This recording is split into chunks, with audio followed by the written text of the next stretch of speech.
All right, everybody, welcome back. Best hour of their day. Today, we're going to get back to business and we're going to talk about how the hell you bring athletes into your affiliate. And I don't mean which door they come in. I mean, how do we integrate them into the facility? Now, Jay and Todd are on the call, obviously, and it's safe to assume that of the three of us, Jay has done this the worst. Just like everything else. Just like everything else. Everything else works. I know. I was getting ready. I was like, here comes a good compliment. Fern's about to say something nice. No, you're the only one that compliments yourself on these calls. Somebody's got to do it. Yeah. So back in talk to me a little bit about since you like to talk about speaking of this, somebody wrote in and DM'd us and made a comment about how much you like to refer to yourself as being a former affiliate owner. Multiple. I saw that. It isn't. Fuck that guy. He's listening. Well, no. I think the only reason I say that often is because I do realize that it's easy to talk about it when you don't have any skin in the game right now. So I don't mean Except for the fact that your shirt's not on, so there's plenty of skin in the game today. Plenty of skin in this game right now. I don't want to speak as if I'm currently owning an affiliate. So that's all I'm doing. So I'm sorry for being honest if this listener is upset with me. Oh, you see how he spun that on you? That's cool. Yeah. Guilt trip, that's what that was. But Jay, what were the different evolutions of that? Because I think we talked about the other day with Caleb about something you guys implemented that was at Albany, right? Albany and then Clifton Park. Okay. When we got to the point that we were doing 12-day, we would call them boot camps. So 4 weeks, 3 times a week. We had 2 locations. So we would start them every other week at one location. So even if you were going to come to Albany, you can go to Clifton Park for your boot camp because they were only about 20 minutes apart, so close enough that it's not that much of a hassle to make it happen for 12 sessions. But that was way down the road. I mean, I think like most, although maybe not for you guys, but for the boxes that opened in like the 06, 07 era, it was just like, hey, welcome to CrossFit. Let's do Fran. Like, I remember when we stopped doing that, it was a buddy of mine from college who had gone on to the military. And I was like, we're giving this guy rhabdo as we're speaking. Like, I was like, we are literally giving, like, I got nervous because we were progressively scaling them. It was like the worst. And just as I really started to understand things, I was like, we need to do something else. I think we went from that to 1 day to 3 to 6 to ultimately 12. So in that 12 days that 12 sessions took how long? Over what time period was that 12 sessions? Well, 4 weeks. It was 3 a week. I believe it was Monday, Wednesday, Thursday. And we had a morning and evening one at both locations. So if you could do a 6 a.m. or I think like 6 p.m. say. So I don't want to say the argument. The reason that I've heard people are hesitant to that is because that's such a long time to get people integrated. Did you guys ever have issues with that? Not really. I mean, and also I think it was because it was at the peak of the gyms. So say we had like 200, 300 members, it was all classes were crowded. So it was hard to not get people, we needed people to be up to speed by the time they hopped into class. Mm-hmm. And I'll tell you, in retrospect, the people that did that became our best and most longstanding members, to the point that I still see a lot of them today. Things that you consider, yes, it's a struggle and people want to start right away. So there's that issue, but we would consider them like classes, like a boot camp class, the October class, and we would have like the number, and they became really friendly in that. So I think there are pros and cons to that. And you would run them every 4 weeks back to back? It was just nonstop. Maybe the longer months, there might've been a week break in there, but so day 1 would start on Albany on say Monday the 1st, mm-hmm. and then day 1 would start on Clifton Park on like say Monday the 15th. So you could have you could always, although it's 4 weeks, we were always starting a new one every 2 That was my question. Yeah, that was my question is if I missed one, would I have to wait 4 weeks to get one? Yeah. Only 2 weeks. And like I said, 2 weeks. granted, it was the box you might not be going to long term. It was only 20 minutes away. So even though it, it was 20 minutes, it was only 12 sessions. Now what Go ahead, Todd. what would happen if you missed one of your 12 sessions over the course of those 2 weeks or whatever? We weren't that strict about it. And the way we had it written out is there was a lot of, repeat and going over movements. So I don't know exactly, but say we did a deadlift on, day 2 or 3, we might cover it again later on day 10 or 11, or at least throw it in the workout. And then every class had a lecture. So, I mean, we basically, if you took that, you were, for the most part, getting your level 1 at the same time. There was a ton of information. It was probably, in retrospect, Not accurate at all. Yeah. Jay, I saw you even when you started on staff, which was way past that. What you were delivering was not level 1 content, even at the level 1s, bro. So prior to that, there's no chance. Well, they were just getting a lot of information, whether it was good or bad. It was a lot of information. That's a better way to say that than they were Yeah. getting a level 1. Yeah. Would you, for those people, so let's say somebody came in on the 5th, right? So their next best option to start would be the 15th. Because I know this question comes up too. Are you taking payment that day? I would always do my best to do that. Yeah. The number of times I had to yell at a coach who told me, "Oh, they joined," and I was like, "Oh, they paid," and they were like, "No, they're gonna pay when they're gonna come back. I'm like, "So you got nothing? We have nothing right now. You cost me, $200." I would always, that would be probably my biggest pet peeve as a box owner when a coach would tell me that. Well, the issue with that is typically, and I've been guilty of this, is we don't teach them how to sell, so they don't know what to do. It's awkward. Fair. So it's ultimately our fault, where we're okay with asking because we got the reps in, but then the new coach, who is just petrified of asking somebody for their credit card number so they can pay for a service that they're going to deliver, doesn't know what to do.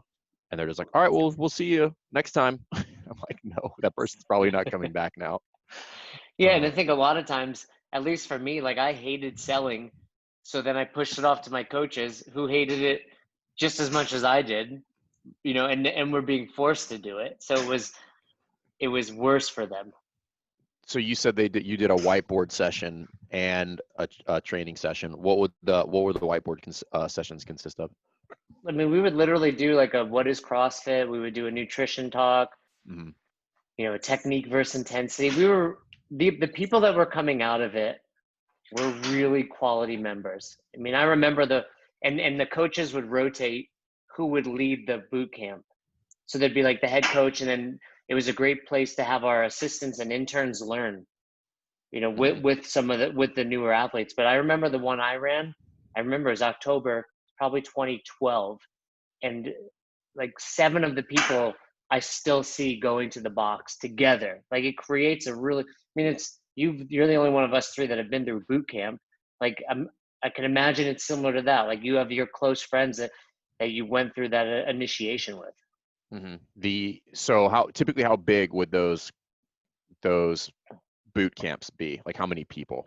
They would get pretty large because remember we're consolidating. Every time new people would come in, they'd get pushed into one class. So we had some in the 20s. I think that is where the value is like creating a group so that the group has its own identity before they actually get into the community and have to assimilate there. That's where I see people. And I think, was it Juliet Starrett that wrote an article on this in the journal a long time ago about how to do this? I'm not sure. I think it was either her. It was either her or somebody else. Or oh no, you know what? I think it might have been Rob Wolf's wife. Yeah. Yeah, that's who it was. Yeah, that's right. And that might have actually been. I remember reading that now. That might have been where we took part of it. We definitely stole parts of this from different people and then created a little bit of our own. Yeah, but that was one of the linchpins of that model, was creating that little tiny community, and then they break off, and then they go into the it just creates connection before they ever assimilate into the larger community, which seems to be effective. And they feel much more comfortable going into that because they've got their buddy. Yeah, and they're just familiar with the space. They know somebody, like all that. Like it's a better way. Todd, what do you guys do currently? Anything? I think Todd oh, there you go. Yeah, currently So we've got a couple options we start everybody with a free trial class where they come down, sit down, typically with me or one of our other coaches. And then based on that, we either recommend that they do some additional like personal training classes, or if they're really gung-ho and want to jump into regular classes, we're all right with that as well. I think we've tried anywhere from 1 day to I think 6 days and all that of on-ramp or fundamental classes. And really we've gotten to the point to where it's like it's based on their comfort level. Because regardless of whether it's 1 class or 6 classes, number one, no one's going to be super efficient at all of the moves just by teaching them that for 6 or 12 classes or whatever it is. And we continue to teach everybody in every single class. You know, I think we've talked about the kind of our approach to programming, that kind of stuff. And we spend teaching, whether you've been for 10 years or you've been with us for 1 day.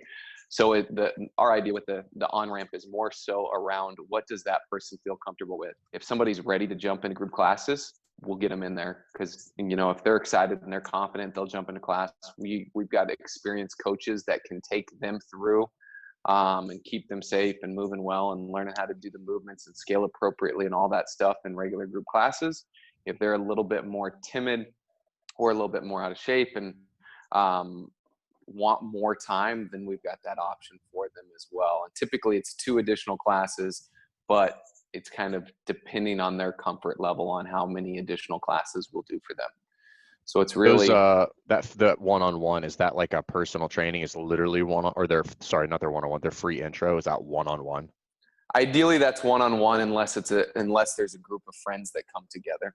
Got it. And it's great when a group of friends come together because of what you guys just described, but it's not as good because you don't get to know and understand why the person's in there in a group environment. Even if you're in there with your wife or your husband, or we recently had a group of 4 people that it's two couples that are very, very close. When you ask the question of why you're in here, what made you decide to show up, or what your goals are, it's very generalized. They don't tell the truth. I just want to get fit. I want to work out. I've heard it's good, whatever. Whereas when you're in a one-on-one environment and you ask those questions, more often than not, you're going to be able to get some truth out of it. Hey, I'm looking to lose this amount of weight, or hey, I'm dealing with this issue that I want to work on and fix. So we typically will do it one-on-one, but if somebody's coming with their significant other or a group of friends, then we'll make that happen in that group setting too. So how many, and you can swag this, and Jay, you can say the same thing, or you can answer this too. How many people would you say percentage wise come in, do you let skip the process, and then you're like, all right, yeah, you're good to go to class? At the time, very few. Okay. People, you know how it is. Oh, I don't need to do this. I did track, in junior year of high school. I don't need to learn how to do a snatch. And it's like, and I would always. I played dodgeball in PE in 3rd grade. I'm good. Yeah. I would immediately dislike that person and then just be like completely passive aggressive. I'm like, all right, we're going to do handstand push-ups. Can you show me those? And then like they come crashing down on their head. But very, very rarely. I mean, look, we were still running a business. So there were the people that, I really can't make it at this time or, and we would give them some alternatives, some one-on-one and condense it. So it wasn't 12 sessions, but it was, when we got to the point that we felt we needed 12 sessions, it was very rare that someone could bypass that. Got it. What about you, Todd? We used to be very stern on like, hey, we want to show everybody that wants to come to our gym exactly how we do things. We want to show you how we teach. We want you to, more so see the process and be like, listen, even if you think you've done CrossFit somewhere else, there's stuff for you to learn and we can teach it to you. So let me prove that to you. And that stance has changed over time. And now it's like, if people have other CrossFit experience, more often than not, and they just want to come to our gym and jump into classes, we'll let them bypass the process.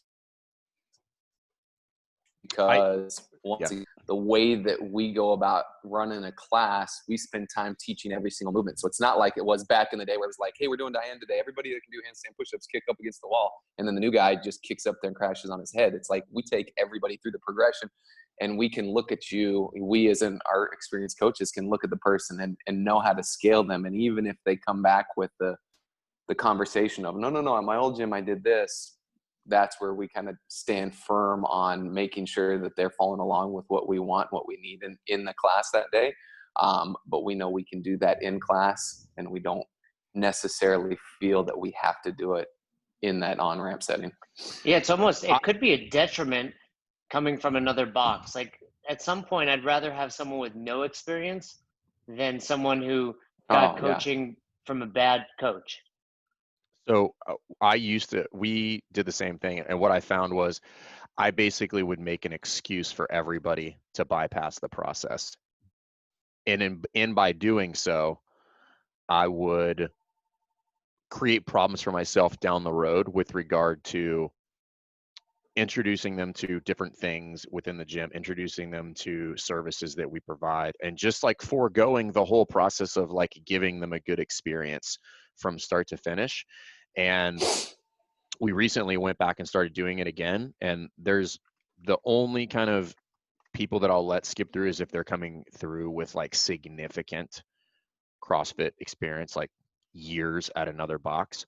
And even then I'll do kind of like a quasi movement assessment and make that determination there. Like if I say, show me a push jerk, and they're like, is that the one where you rebend your legs? I'm like, this is over. I'm like, we're going to start from square one, and start them over.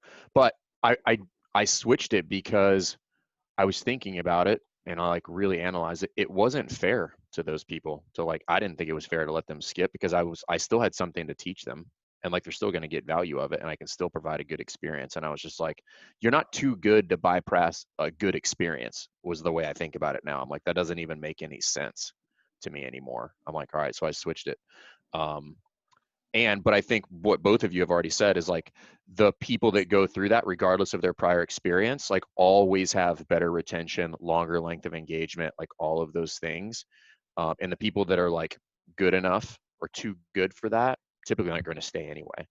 I had a guy recently reach out the other day on Facebook for Messenger, something like that. And he was like, I just want to know if you guys are open. I follow competitors program. And like in the message, I was like, this is probably not the gym for you. I'm like, I'm happy to sit down with you. I'm happy to sit down with you and show you around and give you a tour and walk you through some things. But I'm like, if that's what you're looking for, I'll recommend other gyms, because this is probably not the place for you. Yeah, no, I completely agree with you in the sense that it's like when people jump in, you definitely have the follow-up and the work through to show them what else you guys offer, and to make sure they're aware of all that stuff.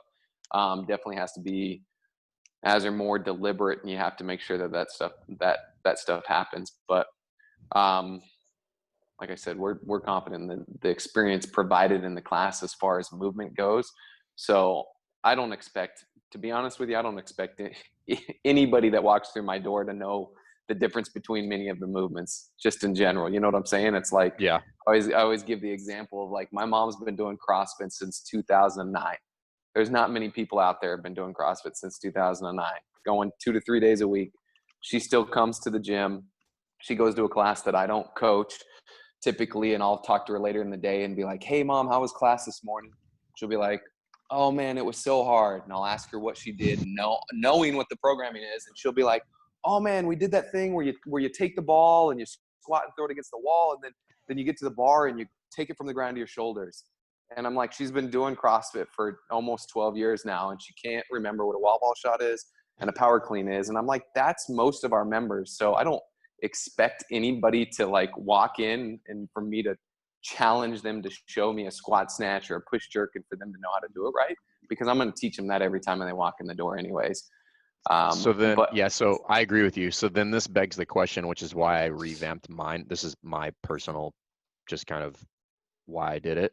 So then we can agree that like, I don't care what your number of sessions looks like. It's not enough. Like, I don't care how long it is. It's not adequate to teach people like the stuff. but then it does beg the question is like, what should an on-ramp / foundation / intro be for? Like that's, I think, the fundamental question. Well, that's what I asked myself. And mine was, what does it take for this person to feel confident showing up and walking inside the walls of my gym, walking into class? What does it take for that person to feel comfortable and confident? That's step number one.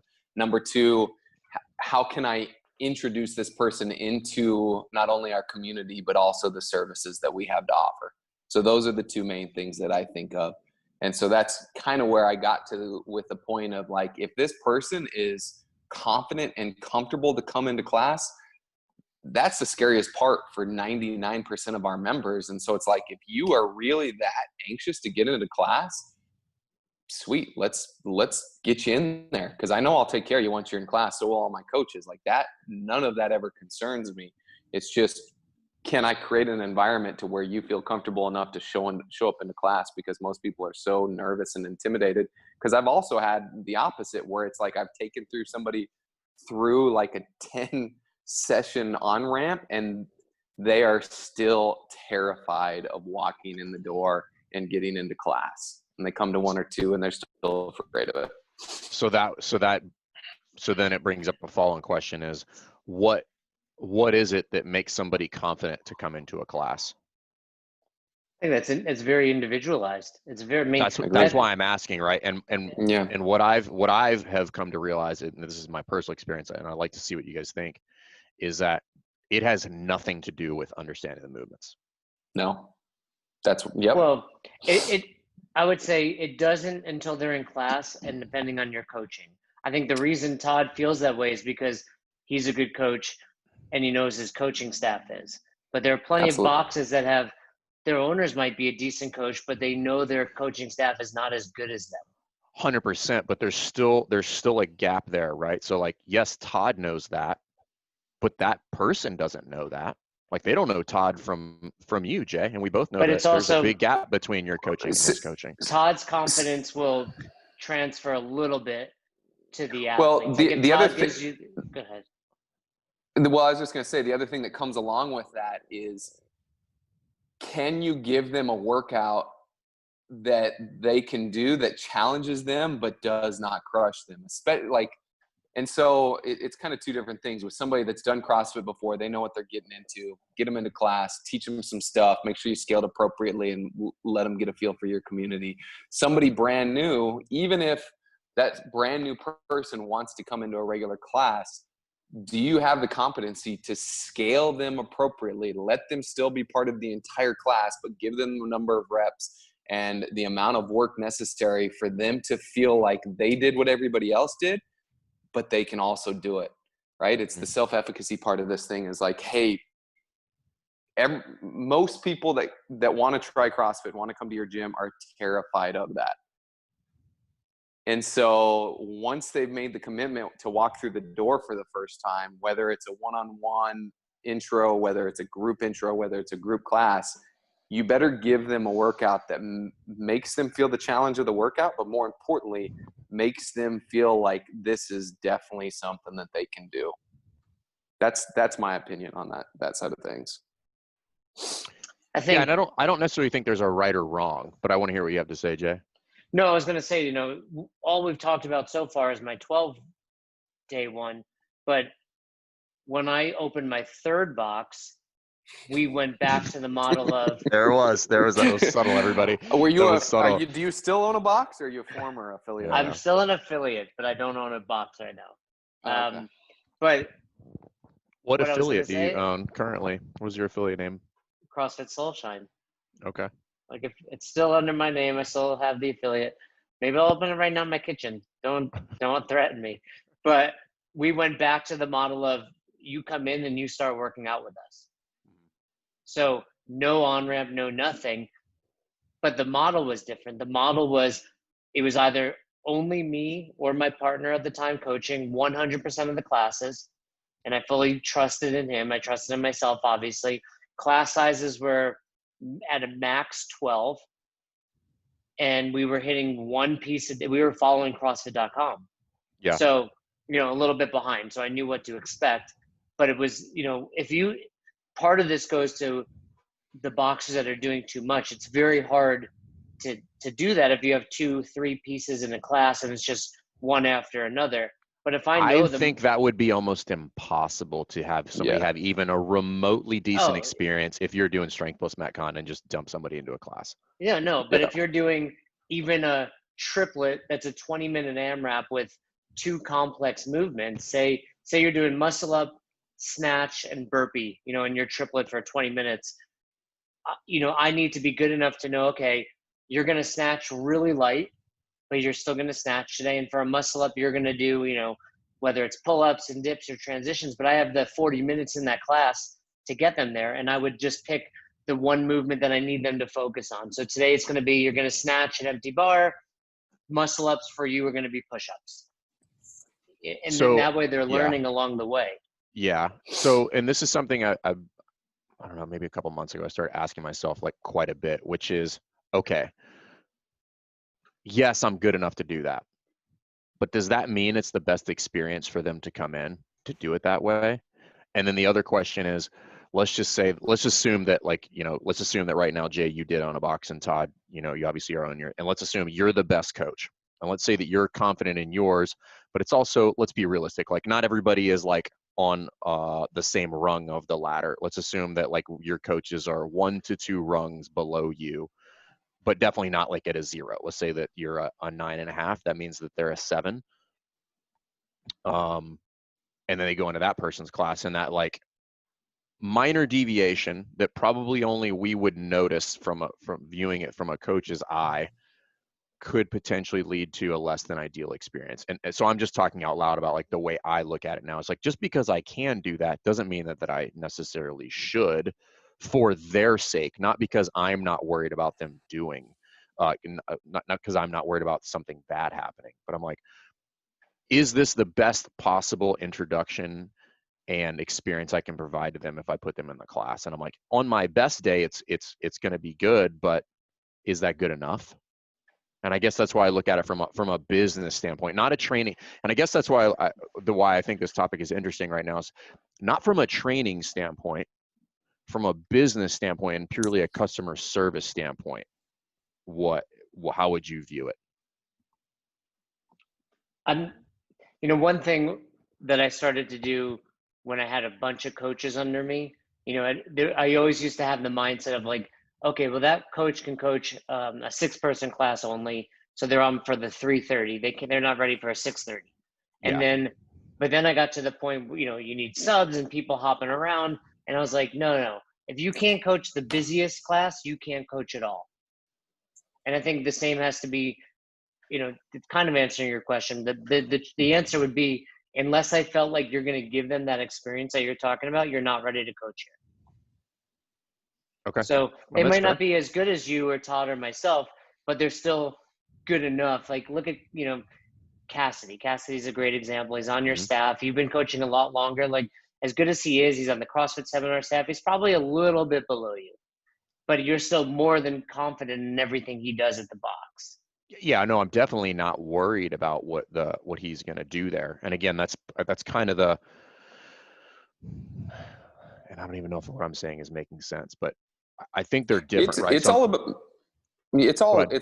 all client experience, right? And I completely agree with you, is that you've got to make that the best experience possible, no matter. And I think that should be the root of an affiliate owner's decision on how they onboard people, is how can you provide the best experience for that person. And there's so many other factors that go into this. I mean, Jay made mention before that at his last affiliate, he was the only one on the floor for that day. So like you think about that kind of stuff. If he's got classes that he's coaching, say at 4, 5, and 6, and you've got somebody that's brand new that wants to sign up, and you're like, well, I need a 12-week intro. And they're like, well, cool, I can only be available at 5 o'clock or 12 session intro. It's like, well, that's impossible for my personal scenario.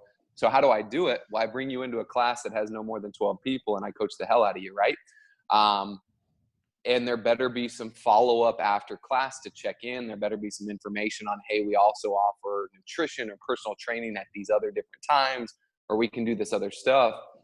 Because I think ultimately there's no perfect, number of sessions, and there's no right way to do it or wrong way to do it, as long as you are considering what is the experience that client is getting, and are you putting your best foot forward. I remember early on in some of this stuff when I saw gyms in like 2009 through maybe even like 12 or 13, to where it's like the affiliate owner would open the gym and then they would hope to find somebody else to become a coach. That coach would go get their level 1, and then they're like, your role is the intros and the on-ramps. And I'm like, that is the worst thing you could do. You're taking your worst coach and giving it to your most important person at that point, which is somebody who wants to see what that experience is like. Now, I'm not saying that your current members aren't important, but I always had the mindset that, like, once I've got my hands on these athletes, they're going to move well enough to where even if I put them with a less experienced coach, they're still going to be fine. That's why still to this day, 95% of the time, I handle all of the new athletes coming through the door if they are doing like a intro or on-ramp or fundamentals or whatever you want to call it, because I still know and am confident like that I provide the best experience in that scenario. And I enjoy, getting my hands on people, for lack of a better term, and getting to know them before they jump into our regular group classes. So yeah, I think is that predominant amount of your coaching is intros? Do you do far less classes now? it depends. I still do a decent number of classes, but so the number of intros is going to dictate how much of that I do, right? Yeah. But I try to have enough freedom in my schedule to where I'm still primarily doing that, and that's kind of the way it's been since the beginning for me. Got it. What were you gonna say, Jay? I was gonna say intros are a great place to develop coaches, but not a good place to stick your newer coaches. Yeah, I'll say that too. They're great to be like, watch me coach this one person, and then maybe give them an opportunity to. It's like the level 2 where it's like teach back, right? Just coach one. I know. I even kind of I kind of disagree though, because we've all seen that not go well, and that's definitely not how I want that to go down. They don't earn the right to coach that person on day one, but I think it's a great place to develop a coach. But you're absolutely right; it's not a great place to stick your greenest, your newest coach. Now, I will say this. I like one of the main reasons I was able to develop to prepare me to coach seminars is because I coached on ramps from my beginning of coaching, and I taught them the same way we did at level 1s, using the progressions and all of that. But I will say that you can mask somebody who maybe isn't as experienced as a coach in that intro or on ramp setting if you know that their presence and attitude, and therefore the experience that they're going to provide is going to be really good. So if you got somebody that has a great presence and attitude, they're good at selling and all that stuff, well, then maybe that is the right role for that person, even if they're not the world's best coach.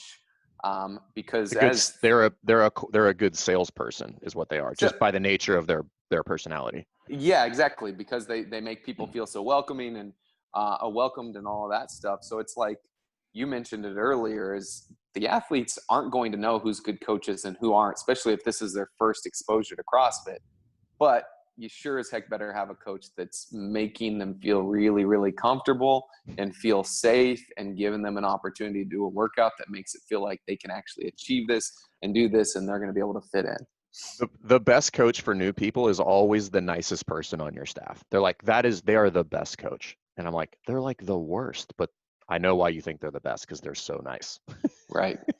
But sometimes that's what it takes, most of the time, that's what it takes. To make people feel comfortable and like Todd said back in the beginning, confident.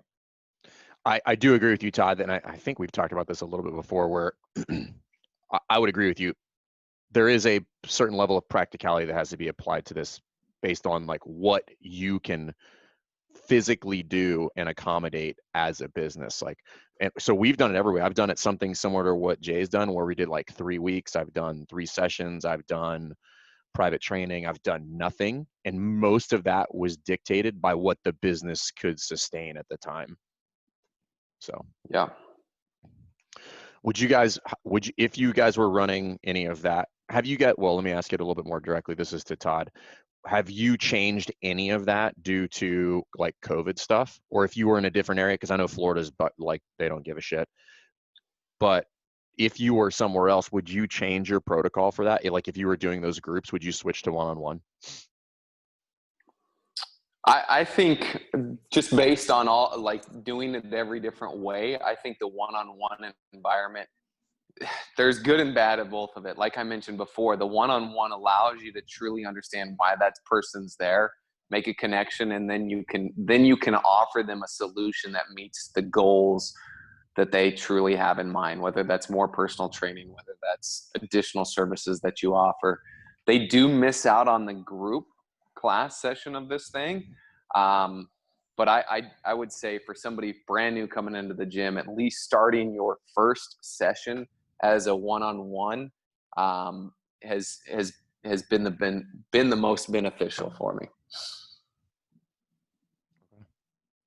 Yeah, I was just curious. I know, like as businesses are reopening, I know a lot of them, some of them are revamping it. Like we revamped ours during that time frame, and I'm super happy with it. I'm probably more happy with what we've revised it to than I've ever been. I just feel like it's like a totally different experience because it was time. It's just like, all right, well, because we're and we're in a different place as a business. I just hadn't had a time to sit down and like rearrange it. But it's an interesting topic because there's so many different variants of it out there between affiliates, and I'm trying to figure out like what is the common variable across all of the ones that do it well, and if you could figure out how to peg that, and then how everything else after that is built on top of that one variable. But I think it's that one variable is like something that would fall in the customer service bucket, not with I'm a great coach bucket. You know what I mean? Yeah. I think the two major things you have to consider are I like what Todd said about, are the people confident entering class? Are you confident with your coaches in that class, depending on how long they took to get there? And then the third piece would just be your programming, because like we said, if your program, you need to have at least 20 minutes per hour where there's coaching happening. Because even if someone did even if someone did my 12-day boot camp, they may have learned the front squat on day 2, and we probably touched on it, but it may have been a month until they see it again, right? Or a more complex movement like a thruster or a snatch. So you still need to have that time in every class to teach and correct. Yeah, I always make a point to tell people too, as they go through however many sessions it is with us, I always make a point to say, hey, listen, you're learning a lot of stuff. I don't expect you to remember any of this. All I want is a reference point. So that way, when you come back and maybe it's 3 weeks from now and we have push jerks in class for the first class that you've made it to with them there, I don't expect you to look at the board and go push jerks. I know exactly what that is. But I do expect for when we start going through the progression and I tell you, I don't want you to jump and squeeze your legs and land, that you're like, oh yeah, I remember doing this. I remember when Todd said to flex my quads, what he meant, and I remember how to do that.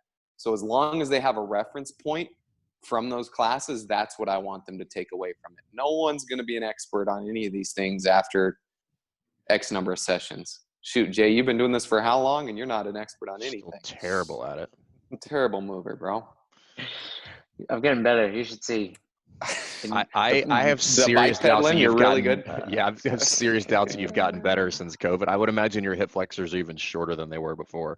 So spending so much time on that bike. I'm hanging every day. I'm squatting every day. It's good. It's good stuff over here. But I think really there's no right or wrong. No. Every box is a little bit different, and that's a good point. It's and also as far as those references go, if you're listening and you're deciding which avenue you should take, especially like Fern said with reopening and all of that, use references that are online. That was something we did. We had a whole, you go take your level 1, you get the manual. Well, we had a manual and it was all stuff we stole from other boxes and then from the journal. You should be, if you're doing a 12-day one, next Monday we're covering the push jerk. Here's an article, here's a good video. Watch those, bookmark them, save them, let them know that, when you start taking class, you can look at the workouts in advance, remind yourself what they look like. So, the onus has to also be on these athletes too. Meaning you're going to send them that information prior to. Right. But now it's their responsibility when they do start going to class to look on, wherever you post your workouts, whatever platform or social media, but then say, hey, you need to come into class with an idea of, what the push jerk is. Here's that video you should watch and have an idea of how you might scale it, the weight you might need. CrossFit is a proactive sport. You need to, the athletes, the members need to be proactive as well. I guess I kind of disagree. I would go, I'll probably a little bit more in Todd's camp. And I don't even think that's actually how you're saying it. I think I know where you're going with it, but I go the opposite. I go the exact same route as Todd. And I say, I don't expect you to know anything ever. And that's how I teach every single class. And that's how the coaching staff teaches it too. I just don't want them to, I don't want them to worry about it or care. Like I want them to worry about and just have a fun when they come in, not study the push jerk. Yeah. And you could treat people as if they know nothing, probably a smart and accurate move, but there's a reason the three of us eventually made it onto staff. And it's probably because when we started CrossFit, we would see a workout and we would look stuff up and we would research and we would have people look at our form. So yes, it's going to be different for every member at your box. The ones that really treat this, as their passion and hobby, you're going to pay a little more attention, but you're always going to have those members that have been there for 7 years and walk in and they're like, what's a thruster again? Have we done that before? You're always that's it. Snatches the one to the shoulder or to overhead. I'm like, you can't ask that anymore. You've been here. I've never done that. I've never done that. I love the fact that people don't care. Like it's like because I care enough about CrossFit for everybody. You know what I mean? But it's also that goes back to what you and I have spoken about numerous times, Todd, where it's like even people that don't care, don't do research, have no idea what a thruster is, still get really fit. They're gonna get really fit, 100%. and they're gonna, like Fern said, they're gonna love what we do because we're gonna teach them that every single time. And it's like most of us are using CrossFit as a means to an end, right? It's to, whether it's your ability, your vehicle to lose weight or to gain muscle, or here in Florida so you can surf a little bit better, or you can go on your hiking trips, or just anymore to where you've got a group of people to hang out with. It's like those are the reason people are in here. When I find that people get too concerned with their workouts and more importantly their scores and all the rest of that, that's when we got an issue. Like when you're missing out on all the good shit. Yeah, it's like, dude, the more your workouts mean to you, the less you're getting from CrossFit, in my opinion, because it's like this is the workouts are great, but they're the smallest, the least amount of thing you're going to get from this program. So I don't want people to geek out too much. I think that's why I've, for whatever reason, not for whatever reason, but I think that's the reason I've really gravitated towards, like when I do our foundations with the new folks. I don't know how many times I say as we're going through the whiteboard session or whatever, or the training or warm up, that I don't care how fast they move, take as many breaks as they want, go get water. I don't even care if you go to the bathroom, because I don't want them to get trapped by the intensity piece.